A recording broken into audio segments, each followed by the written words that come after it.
मतलब रिसीव करना, TX मतलब ट्रांसफर करना। जब आप कॉल करते हैं तो वो TX है, जब आप रिसीव करते हैं तो वो RX है। ऐसी कंडीशन में ये किसका काम कर रहा है? गेट का काम कर रहा है, स्विच का काम कर रहा है। समझ रहे हैं आप? एंटीना लूप वहां पर। अब यहां से सप्लाई, दो सप्लाईयां निकलेंगी, एक होगा हाई बैंड और एक होगा लो बैंड। समझ में आ रही बात आपको? हाई बैंड यानी कि हाई वोल्ट फ्रीक्वेंसी में, और लो बैंड होगा जो लो फ्रीक्वेंसी में। अब इसके बाद ये सप्लाई जाएगी WTR में। किसमें सर? अब इसमें आपको काले कलर के बीच बीच में कहीं फिल्टर लगे हुए दिखेंगे। आपने नेटवर्क सेक्शन में देखा होगा ना, फिल्टर लगे रहते हैं। वो क्या काम करते हैं? AC की फ्रीक्वेंसी होती है तो उन्हें वहां पर फिल्टर करने के लिए इस्तेमाल किया जाता है। किसके लिए किया जाता है? फिल्टर करने के लिए। अब यहीं से ये सप्लाई 4G PFO में जाएगी। किस में जाएगी? 4G PFO। 3G और 4G कंबाइंड हो सकते हैं, या 2G या 3G कंबाइंड हो सकते हैं। अब आने वाले समय में क्या होगा? 4G और 5G भी कंबाइंड हो जाएंगे। समझ गए? तो कंपनी 5-5 PFO तो लगाएगी नहीं कि 2G लगाएगी, 3G लगाएगी, 4G लगाएगी, 5G लगाएगी। वो क्या काम कर रही है? 2G और 3G कंबाइंड कर दिया, 4G अलग लगा देती है। अब ऐसे ही 5G में क्या होगा? 2G और 3G कंबाइंड हो गए, 4G अलग हो गया और 5G अलग हो गया, 3 PFO होंगे। या फिर 4G और 5G कंबाइंड हो जाएगा, सिर्फ 2 PFO होंगे। सर ज्यादा से ज्यादा 3 PFO होते हैं जी। यार सर आगे जाके 2G भी हटा सकते हैं सर? नहीं। अब यहाँ पर आप ये तक समझ में आ गया आपको? अब इस एंटीना वायर को कैसे चेक करते हैं? सही है दादा, ये है इसका सही तरीका। आपने कभी घर में लगी हुई केबल देखी है? वो केबल क्या काम करता है? पूरे बाहर से उसको चीर देता है और अंदर से उसकी एक पतली सी वायर निकलती है, वही होती है ना मेन वायर। ऐसे ही बाहर वाला जो क्या है, इसमें सारा बेस है। क्या है? देखो ठीक वैसे ही दिखेगी आपको, दिख रही है जैसे केबल में दिखता है ना, रेसे रेसे। जी सर। अब एंटीना वायर मान लो खराब है और आपकी शॉप ऐसे क्षेत्र में है जहां आसपास कहीं एंटीना वायर मिलती है, तो आपको क्या काम करना पड़ेगा? आपको जंपर का प्रयोग करना है। अब जंपर 55 लोगों को नहीं पता कि जंपर कैसे लगता है। सबसे पहले मैं आपको ये दिखाऊंगा, ये सब बोर्ड। अब आप बताओ जंपर कहां से उठाओगे? सर 20 से बीच में, बाहर से बाहर। सर माइक के इस साइड से, इस साइड वाली जो है जहाँ लाइन है। वाले से? सर लूप के ये साइड से भी ले सकते हैं। इस साइड से? नहीं, ये साइड से सर। इस साइड से? आगे पीछे से नहीं ले सकते इस साइड से। सही तरीका है कि आपको कोई 10 जंपर नहीं मारना है, सिंगल जंपर मारना है, यहां से उठाना है। उठा लिया जंपर, ऊपर आ गए मेन बोर्ड में। अब मेन बोर्ड में देखेंगे, दिख रहा है आपको? अब मेन बोर्ड में कहां मारोगे? समझ में आ गई बात? यहाँ पे जंपर नहीं मारना है। अगर आपने यहाँ मार दिया तो फिर वो नो सर्विस ही बना रहेगा। समझ गए? आगे इंटरनल से लेना है और इंटरनल पे ही मारना है। समझ में आ गई बात? अब आपने जंपर मार दिया और नेटवर्क आ गए तो ठीक है। अगर मान लो अब सप्लाई ब्रेक होगी तो चेक कर लोगे सप्लाई ब्रेक, जैसा भी आपने मल्टीमीटर से की। अगर आपके पास बोर्नियो है, क्या है? तो फिर आपको घंटों का काम आपका मिनटों में हो जाएगा, क्योंकि बोर्नियो में आपको एक एक सप्लाई जाती हुई साफ नजर आएगी कि सप्लाई किस कंपोनेंट से होती हुई जा रही है, कौन सा कंपोनेंट पैरेलल में और कौन सा कंपोनेंट सीरीज में, किस कंपोनेंट पे वोल्ट मिलेगा और कौन से कंपोनेंट पे वोल्ट नहीं मिलेगा। समझ में आ रही बात? अब मान लो अगर सप्लाई ओके, एंटीना वायर भी ओके है, तो फिर आप डायरेक्ट आईसी पे काम थोड़ी करोगे। फिर आपको करना होगा उसकी हॉट टेस्टिंग। क्या करनी होगी सर? Hot testing. अब हॉट टेस्टिंग में पता लगेगा कि आईसी वर्क कर रही है या नहीं कर रही है। समझ गए? अब हॉट टेस्टिंग में क्या होगा सर? आपको ये पीएफओ है, क्या है सर? पीएफओ को चलने के लिए चाहिए 3.7 से 4.2। कितना वोल्ट चाहिए? 3.7। और ये आपको किसी कैपेसिटर पे मिलेगा। किस पे मिलेगा? कैपेसिटर। वैसे ये सप्लाई डायरेक्ट बैटरी कनेक्टर से आती थी। किससे आती थी? बैटरी कनेक्टर के प्लस पॉइंट से। किससे? यहां से डायरेक्टली सप्लाई इस कंपोनेंट पे आएगी और जितना बैटरी में वोल्ट होगा उतना ही वोल्ट आपको इस कैपेसिटर में मिलेगा। मगर अब क्या हो गया है, लेटेस्ट फोनों में अब ये सप्लाई कंपनी इस्तेमाल करती है एपीटी। कौन सी आईसी सर? एपीटी आईसी इस्तेमाल। अब ये क्या होगा, पहले वीबेट की सप्लाई किस में जाएगी? और एपीटी देगी किसको? पीएफओ को। समझ में आ रही बात? अब इसमें क्या होगा कि पहले जब ये सप्लाई आ रही थी तो ये वीबेट के नाम से जानी जा रही थी। किसके नाम से? वीबेट के नाम से। अब किससे आ रही है? एपीटी से आ रही है। तो अब नाम चेंज होगा 100%। अब नाम चेंज होगा तो अब इसका नाम बन जाएगा वीपीएच। क्या पड़ जाएगा? वीपीएच। नाम चेंज हो गया, मगर वोल्ट आपको सेम ही देखने को मिलेगा।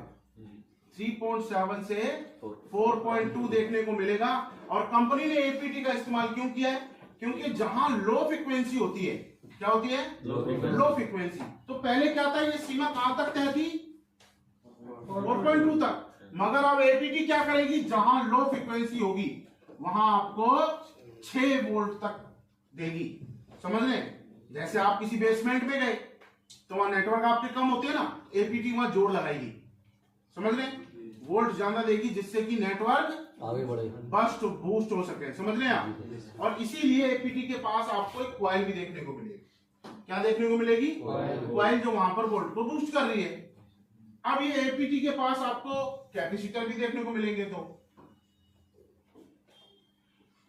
ये एपीटी सारे फोनों में नहीं आती, कुछ फोनों में आती है। और ये एपीटी कैसी दिखती है, मैं अभी आपको फोटो खिंचवाऊंगा। और ये कहां कहां मिलेगी आपको? अधिकतर ये 4G पीएफओ के आसपास होती है। समझ लें, या फिर ये बैटरी कनेक्टर के आसपास होती है। और इसका भी एक अलग सेक्शन होगा, या फिर ये नेटवर्क सेक्शन के अंदर ही होगी।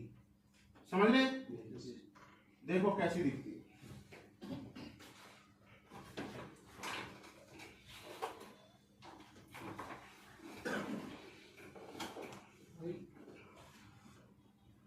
जियो फोन में भी एपीटी है, पता है आपको? कीपैड फोन देखा है आपने जियो? उसमें एपीटी आईसी दिखाऊंगा आपको। मार्केट के अंदर नो सर्विस का फॉल्ट आज के टाइम में सबसे ज्यादा अगर किसी से आ रहा है तो वो सर एपीटी आईसी से आ रहा है। किससे आ रहा है? एपीटी आईसी काम नहीं करेगी, पीएफओ को वोल्ट नहीं मिलेगा तो कौन सा फॉल्ट बनेगा? नो सर्विस का फॉल्ट बनेगा। और अगर एपीटी शॉर्ट हो गई या उसके पास का कोई कंपोनेंट शॉर्ट हो गया तो वो किसकी लाइन में? वीबेट की लाइन में। तो फोन क्या हो जाएगा? 100% डेड हो जाएगा। आप उस कैपेसिटर को या एपीटी को निकाल देंगे उस आईसी को, फोन ऑन हो जाएगा, मगर नो सर्विस रिपेयर नहीं होगी जब तक आप वहां एपीटी नहीं लगाएंगे। समझ में आ रही बात? कहने का मतलब है कि जो वीबेट की लाइन की आईसी है अगर वो शॉर्ट हो गई तो फोन 100% क्या हो जाएगा? डेड हो जाएगा। जैसे पीएफओ शॉर्ट हो गया तो फोन 100% क्या हो जाएगा? डेड हो जाएगा। एपीटी से पावर और नेटवर्क दोनों का काम करेगी। यस, ये ये नेटवर्क सेक्शन है पूरा। अब नीचे आपको दिख रही है छोटी सी आईसी, कॉइल दिख रही है आपको, कैपेसिटर दिख रहे हैं। ये है एपीटी आईसी। क्या है? APT IC. और दिखाता हूँ कुछ फोनों में आपको। ये कीपैड का बोर्ड है सर? नहीं, स्मार्ट बोर्ड है सर। सर इसके ऊपर कोई लोगो कोई पहचान इसकी एपीटी? इसके पास कॉइल और 2-3 कैपेसिटर देखने को मिलेंगे जैसे मैंने आपको बताया।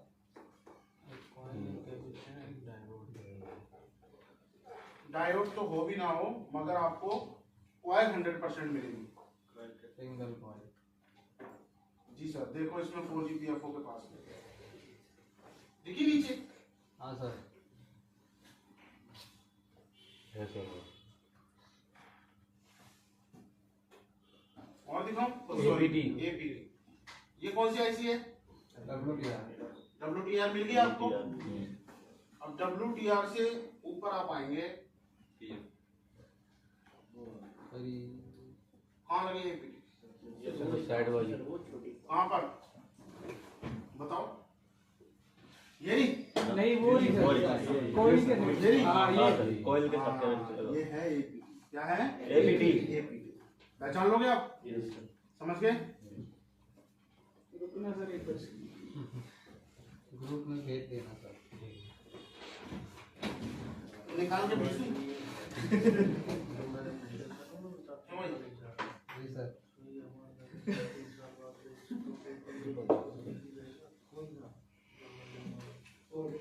बड़ी कौन जरूर अच्छा सर, एपीटी को सर मल्टीमीटर से भी चेक कर सकते हैं कि कंफर्म कर सकते हैं कि एपीटी है, वोल्टेज चेक करके।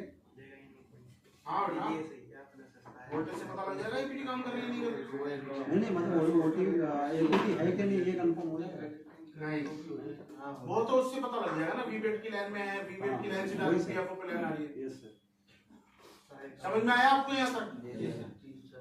अब ये जो सर्किट है,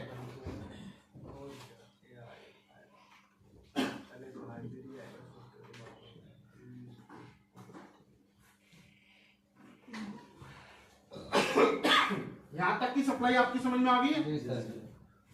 अब बात करते हैं WTR की। किसकी? अब सर WTR को चलने के लिए कितना वोल्ट की आवश्यकता पड़ेगी सर? अब WTR को वीबेट से वोल्ट नहीं मिलता कभी भी, वो सेकेंडरी लाइन में होती है। कौन सी लाइन में होती है? सेकेंड। तो WTR को चलने के लिए चाहिए सर 1.2 वोल्ट, 1.8 वोल्ट। ये 2 वोल्ट आपको मिलना बहुत जरूरी है। अगर ये 2 वोल्ट नहीं मिल रहे तो इसका मतलब आपकी WTR ऐसी काम नहीं कर रही। और ये 1.2 वोल्ट है, ये आपका सिम लगाने पे बनेगा। किसके लगाने पे बनेगा सर? सिम लगाने पे।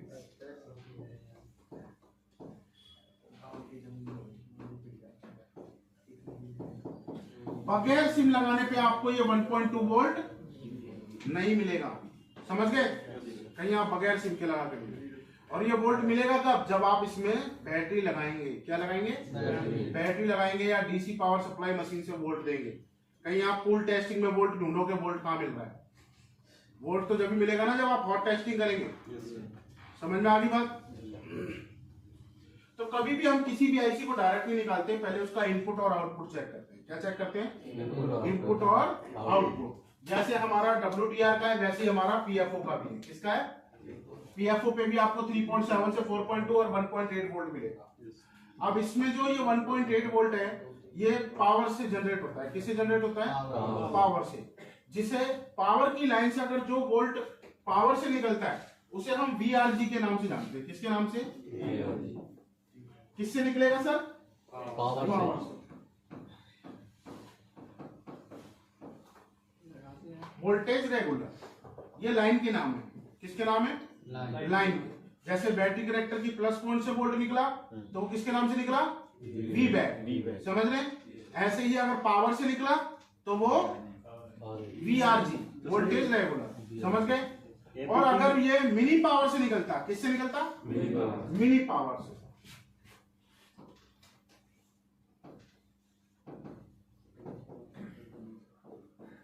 तो इस वोल्ट का नाम होता है VPH। क्या होता है? और अगर BQ से निकलता तो भी नाम होता है इसका VPH। समझ में आ गया?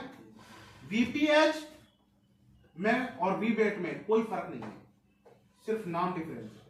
समझ रहे हैं ना मेरी बात? अगर यही वोल्ट डायरेक्ट बैटरी से आता तो VBAT होता, और यही वोल्ट अगर मिनी पावर से आ रहा है तो VPH है, या BQ से आ रहा है तो क्या है? VPH है। समझ में आ गए? बाउंस तो नहीं मार रहा है ना? मेरे को सर ये करंट का नाम याद रखना जरूरी है। बिल्कुल। बोर्नियो अगर समझना है आपको तो करंट का नाम याद होना चाहिए आपको। चलो कोई बात नहीं, वैसे भी डीएनए चल रहा है। अगर आपका वोल्ट भी ओके है तो फिर आपको अगर वोल्ट ओके है तब फिर हमें लाइन चेक करनी होती है कि एक बार हम फिर से लाइन चेक करेंगे। वोल्ट नहीं है तो हम करेंगे HRC। क्या करेंगे? HRC। HRC आपको आती है? WTR की HRC कर सकते हैं, PFO की HRC होती नहीं। PFO का मूवमेंट दे सकते हैं। समझ रहे? मूवमेंट देके चेक कर सकते हैं। कई बार क्या होता है कि हम पीएफओ को हीट करने पे जो है नेटवर्क आ जाते हैं और नेटवर्क अगर पीएफओ पे हीट करने से आ गए तो ठीक है, अगर 2-3 दिन बाद चले गए फिर पीएफओ को हीट करने पे आ रहे हैं तो उस कंडीशन में फिर आपको पीएफओ को रिप्लेस मारना ही पड़ेगा। समझ गए मेरी बात? पीएफओ चेंज हो जाता है जी, मॉडल के हिसाब से किसी और फोन से निकाल के हम पीएफओ को चेंज कर सकते हैं। अब मैं आपको दिखाता हूँ बॉर्डिंग, ठीक है? जितना आपने फंडामेंटल देखा अभी, इन सब का तोड़ है एक बोर्ड। अच्छा सर, आईसीयू में इतनी सारी पिनें होती हैं तो सर उसमें मतलब कोई तरीका है जो इजी हो चेक करने में कि हाँ ये पीएफओ में जा रहा है या ये डब्ल्यूटीआर में जा रही है? तभी तो मिलाएंगे आपको बॉर्डिंग। मतलब बोर्नियो भी एक रास्ता है? बॉर्डिंग एक रास्ता है, बॉर्डिंग के अलावा आप अंधेरे में 3 चलाए। मतलब बोर्नियो बहुत इंपॉर्टेंट है सर। जी, एक वेरी इंपॉर्टेंट